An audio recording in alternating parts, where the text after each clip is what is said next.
Começa agora o Diário de Notícias. Hoje é quinta-feira, dia 6 de março de 2025. E eu sou Karen Crisóstomo. Nós vamos juntos aqui pela Rede Gospel de televisão e também pelo YouTube Rede Gospel TV Oficial com as principais notícias do Brasil e do mundo. Vamos aos destaques de hoje. Estudo estima que mais de 1 milhão de pessoas ainda estão abaixo da linha da pobreza no Brasil. Advogado de Bolsonaro apresenta defesa ao Supremo Tribunal Federal. Macron classifica a Rússia como ameaça e considera disponibilizar arsenal nuclear do país. Polícia de São Paulo encontra corpo de jovem desaparecido em Cajamar.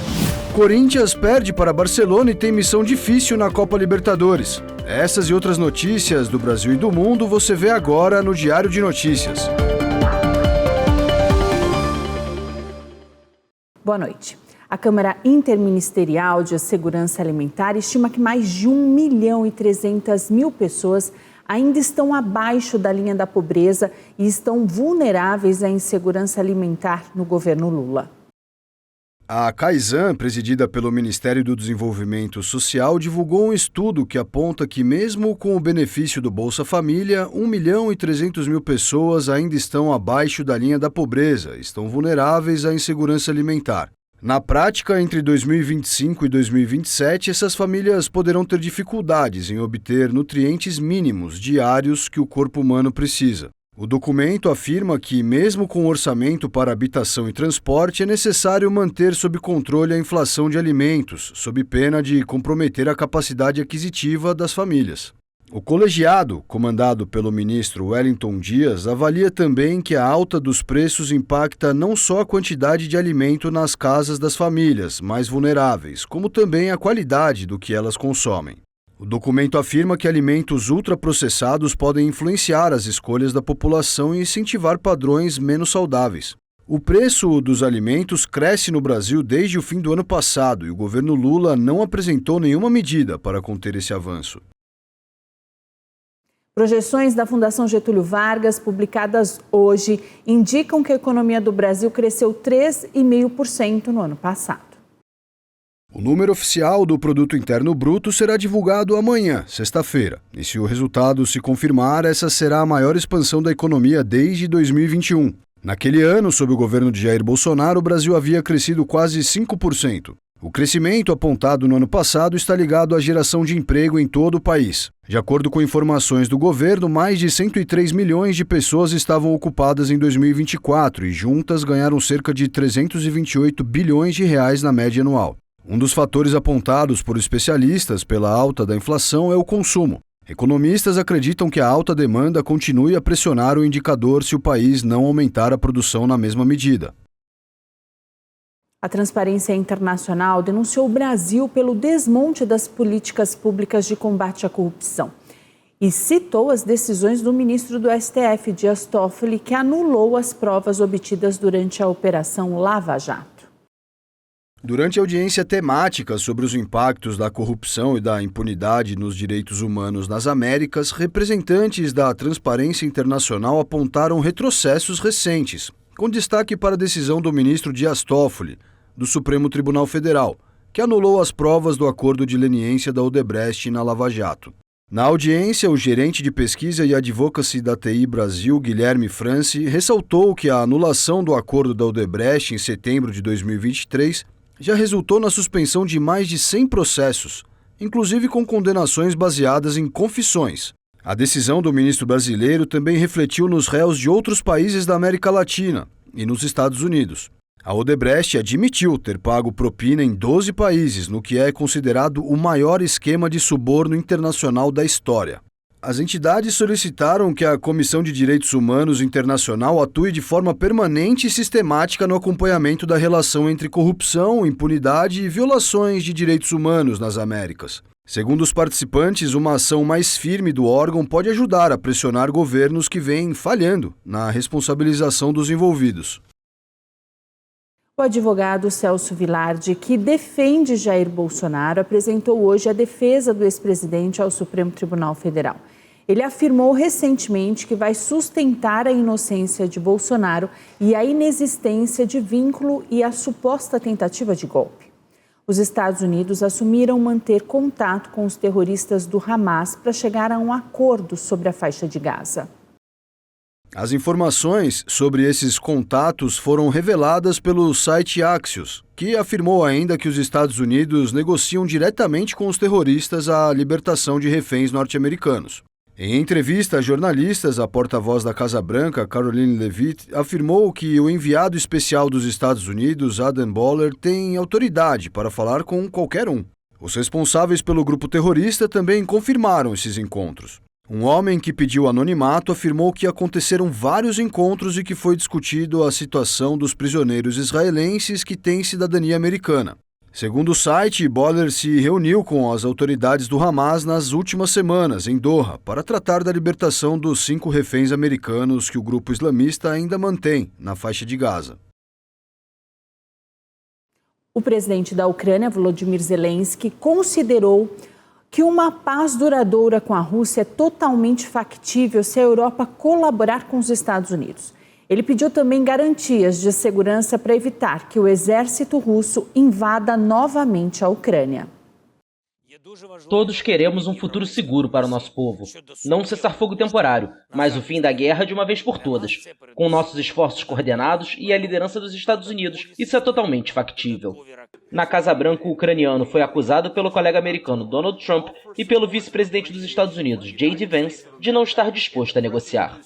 Zelensky agora busca retomar o diálogo e negociações em um futuro próximo foram acordadas com Washington, durante um telefonema entre o chefe de gabinete presidencial ucraniano, Andriy Yermak, e o conselheiro de segurança nacional americano, Mike Waltz. Em outra ligação, Zelensky conversou com o chanceler alemão Olaf Scholz, que, segundo Berlim, recebeu positivamente o desejo do presidente de iniciar negociações o quanto antes. O chefe de Estado ucraniano pede garantias de segurança sólidas aos seus aliados ocidentais para evitar que o exército russo invada novamente seu país em caso de um acordo de paz. Depois de suspender a ajuda militar à Ucrânia, os Estados Unidos anunciaram a suspensão da troca de dados de inteligência com Kiev, crucial para os soldados ucranianos. O Kremlin considera positiva a possibilidade de negociar, mas há dúvidas sobre como se dariam as tratativas, destacando um decreto assinado por Zelensky em 2022 que proíbe negociações diretas com o homólogo russo Vladimir Putin. O presidente ucraniano se declarou disposto a se reunir com o par russo, que também afirma estar aberto a negociar, mas com condições. A Rússia exige a desmilitarização da Ucrânia e que Kiev ceda os territórios que Moscou reivindica como anexados. O governo ucraniano, por sua vez, rejeita tais condições e as considera inaceitáveis.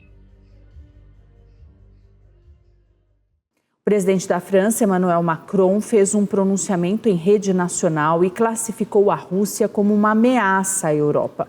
Ele afirmou também que vai discutir a possibilidade de colocar o arsenal nuclear do país à disposição dos aliados.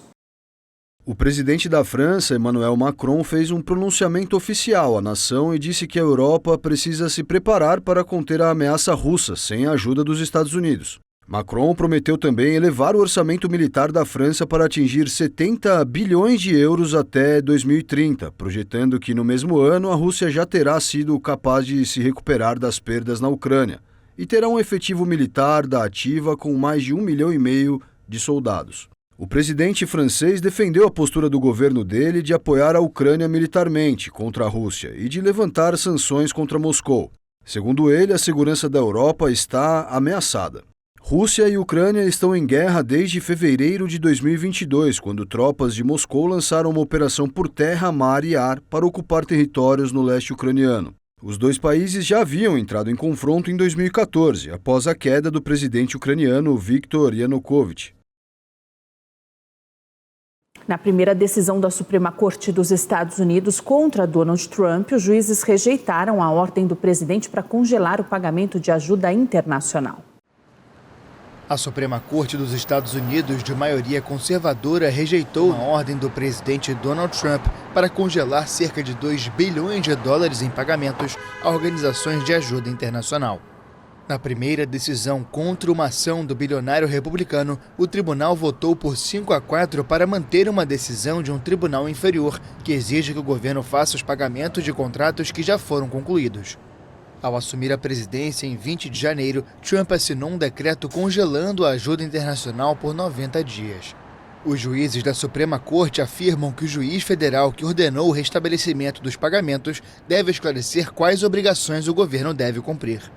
O juiz Amir Ali, nomeado pelo ex-presidente democrata Joe Biden, decidiu no mês passado que o governo americano não suspenderia, pausaria ou de qualquer forma impediria o financiamento da ajuda externa. Trump está decidido a cortar gastos do governo federal com a ajuda do homem mais rico do mundo e maior doador da campanha presidencial, Elon Musk. Um dos objetivos é cortar a ajuda da USAID, que tem programas de saúde e emergência em cerca de 120 países. A Organização Mundial da Saúde alertou que os cortes no financiamento dos Estados Unidos para programas de tuberculose colocam milhões de vidas em risco. Segundo a própria OMS, os Estados Unidos financiam cerca de 200 milhões de dólares para o controle da doença. E a China apresentou as metas de crescimento e orçamento para este ano. A China estabeleceu uma meta de crescimento de cerca de 5% do PIB em 2025. O primeiro-ministro Li Qiang anunciou o objetivo durante a inauguração da sessão anual da Assembleia Popular Nacional, em um momento de guerra comercial com os Estados Unidos. No documento apresentado pelo chefe de governo, as autoridades destacaram que o unilateralismo e o protecionismo estão em alta no mundo e reconheceram que as bases de uma recuperação e crescimento econômico sustentados na China não são fortes o suficiente. Diante desta conjuntura, o premier propôs converter a demanda interna no motor principal do crescimento econômico.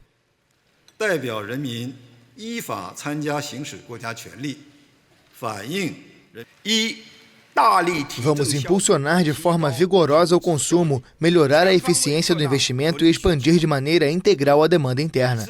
Implementaremos iniciativas especiais para estimular o consumo, formularemos medidas específicas para melhorar o poder aquisitivo do consumidor, aumentaremos a oferta de alta qualidade e melhoraremos o entorno do consumo. O primeiro-ministro propôs um aumento do déficit público, estabeleceu uma meta de 2% de inflação e assinalou que o país quer criar 12 milhões de novos empregos urbanos neste ano. O orçamento para a defesa vai aumentar 7,2% neste ano. O gigante asiático tem aumentado há décadas o gasto militar para modernizar as Forças Armadas e está na segunda colocação na lista de países que mais gastam em defesa, ainda que muito longe dos Estados Unidos. A China prometeu nesta quinta-feira enfrentar a guerra comercial com os Estados Unidos e afirmou que as decisões de Donald Trump ameaçam o crescimento do país. A China reiterou nesta quinta-feira que vai enfrentar a guerra comercial com os Estados Unidos até o fim, em um momento em que as tarifas de Washington afetam a economia mundial e ameaçam conter o crescimento lento do país asiático. O ministro chinês do Comércio, Wang Wentao, advertiu que as tarifas americanas ameaçam perturbar a estabilidade das cadeias industriais e de suprimentos globais. Se os Estados Unidos continuarem neste caminho equivocado, vamos lutar até o fim. A China sempre acreditou que o benefício mútuo e a cooperação ganha-ganha são a essência dos laços econômicos China e Estados Unidos, e não há dúvida de quem sempre sofre e quem tira vantagem. A China revelou na última quarta a ambiciosa meta de 5% de crescimento para 2025, com a promessa de transformar a demanda interna no motor econômico do país. Mas a presidente da Comissão Nacional de Desenvolvimento e Reforma da China reconheceu que a economia enfrenta uma incerteza crescente no cenário internacional, além de uma demanda interna insuficiente. Um avião militar da Coreia do Sul lançou bombas por engano e deixou vários civis feridos na cidade de Pocheon. 4 estão em estado grave. A Força Aérea da Coreia do Sul admitiu nesta quinta-feira que um de seus caças de combate lançou acidentalmente 8 bombas em um local errado durante um exercício de treinamento, deixando pelo menos 7 civis feridos. O incidente ocorreu em Pocheon, 25 quilômetros ao sul da fronteira fortificada com a Coreia do Norte. Segundo um balanço dos bombeiros, 4 pessoas ficaram gravemente feridas e 3 sofreram lesões leves. Um comunicado militar afirma que um comitê de resposta para investigar o acidente foi criado e aponta que a Força Aérea adotará todas as medidas necessárias, incluindo a indenização por danos. O avião militar havia participado em um exercício conjunto com munição real com tropas dos Estados Unidos. O Corpo de Bombeiros afirmou que as bombas caíram em um vilarejo, resultando em vítimas e danos materiais, com muitos residentes deslocados. As autoridades argentinas informaram que uma série de apagões deixaram cerca de 620 mil usuários sem luz em Buenos Aires. A empresa responsável pelo fornecimento de energia no sul da cidade disse que ocorreu uma falha em uma linha da alta tensão. As tarifas de luz em Buenos Aires aumentaram 268% no ano passado. E no próximo bloco, polícia encontra corpo de jovem desaparecida em Cajamar e justiça pede prisão de ex-namorado. E ainda, ônibus cai em Ribanceira e deixa um morto no interior de São Paulo.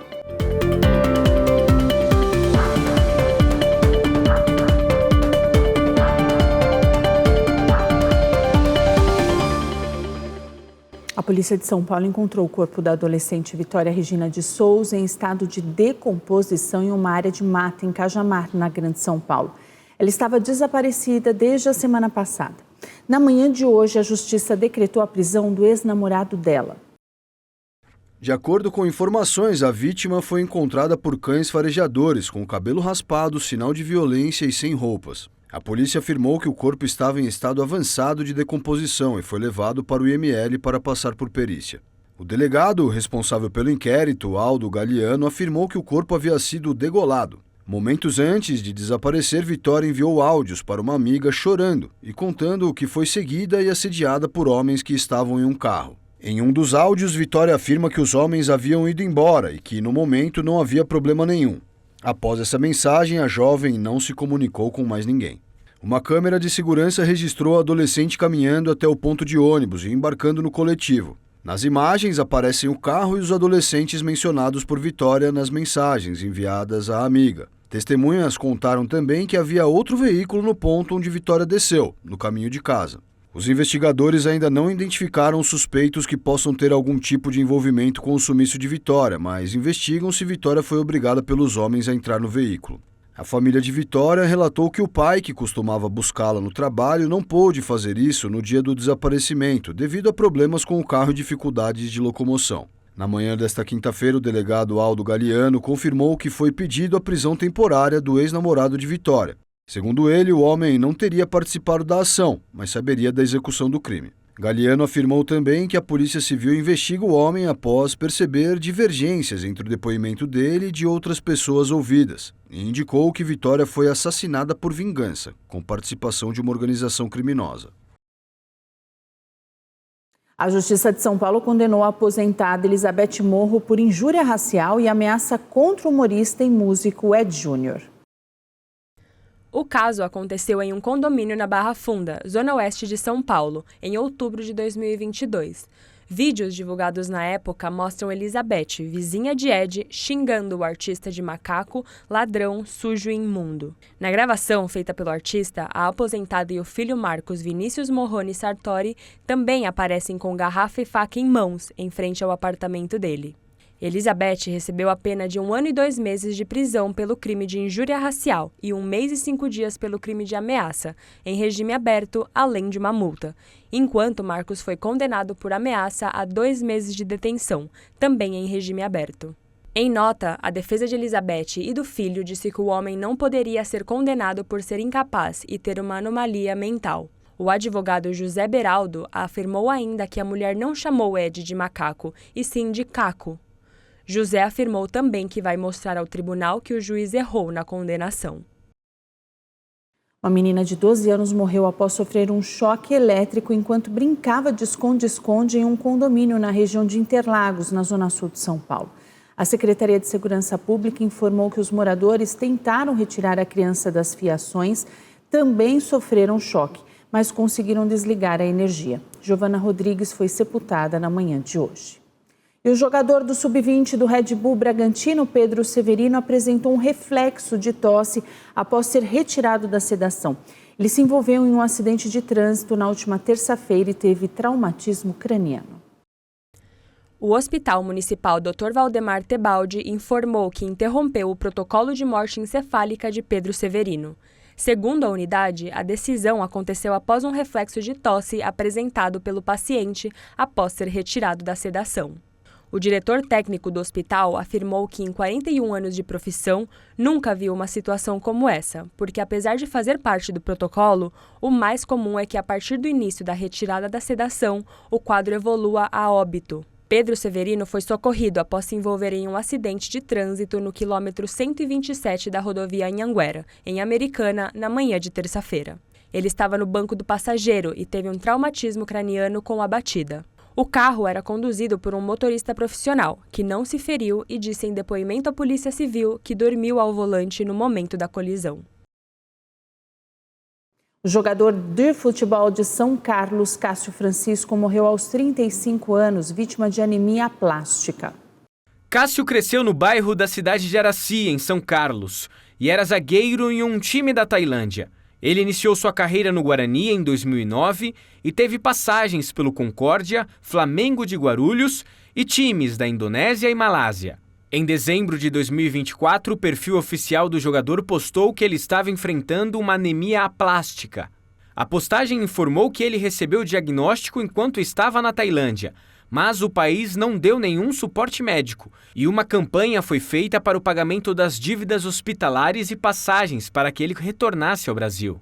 A anemia aplástica é uma doença das células localizadas na medula óssea e que se caracteriza pela incapacidade de renovação das células do sangue, causando diminuição de glóbulos vermelhos, glóbulos brancos e plaquetas. A taxa de ocorrência de casos no Brasil é de 2,4 por milhão de habitantes. Um ônibus da empresa Aviação 1001 caiu em uma ribanceira de 7 metros na rodovia Presidente Dutra na madrugada de hoje. Uma pessoa morreu e outras 25 ficaram feridas. A vítima é um adolescente de 13 anos que voltava de viagem com o pai. De acordo com a assessoria de imprensa da Polícia Rodoviária Federal, o veículo subiu no meio-fio da estrada durante uma manobra feita pelo motorista e acabou caindo na ribanceira. As primeiras informações sobre esse acidente afirmavam que a queda tinha ocorrido após o solo ceder, mas essa versão foi negada pela Polícia Rodoviária Federal. A Aviação 1001, responsável pelo transporte de passageiros, informou que investiga detalhes do acidente. A empresa lamentou o ocorrido e disse estar à disposição das autoridades para esclarecimentos. Segundo a Secretaria de Segurança Pública, o caso foi registrado como lesão corporal e homicídio culposo na direção de veículo automotor. O ônibus contava com 45 passageiros. A vítima foi identificada como Levi Gabriel Cardoso. Ele estava acompanhado do pai, Daniel Araújo, e foram passar o feriado na casa de familiares, que moram no Rio de Janeiro. Daniel Araújo contou que o veículo ficou preso em uma vala, mas o motorista não liberou os passageiros para fazer a manobra em segurança. Na sequência, segundo Daniel, o motorista engatou a marcha ré do ônibus e então o veículo tombou. Imagens de câmera de segurança gravaram o momento em que um homem estupra uma jovem em Maricá, na região metropolitana do Rio de Janeiro.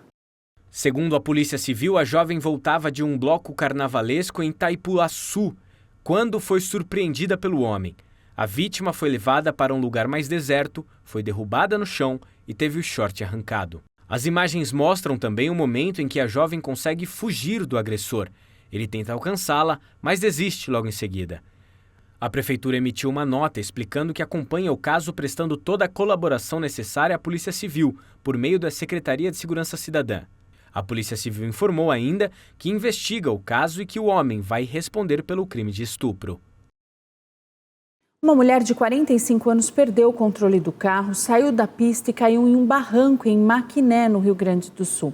Na sequência, ela foi até a rodovia pedir socorro e foi atropelada por um ônibus.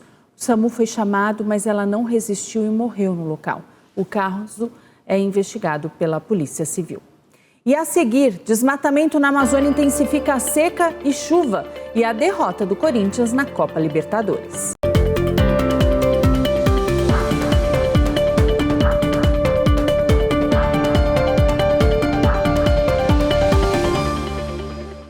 Um estudo publicado nesta semana revelou que o desmatamento na Amazônia intensificou as chuvas e também a seca na região.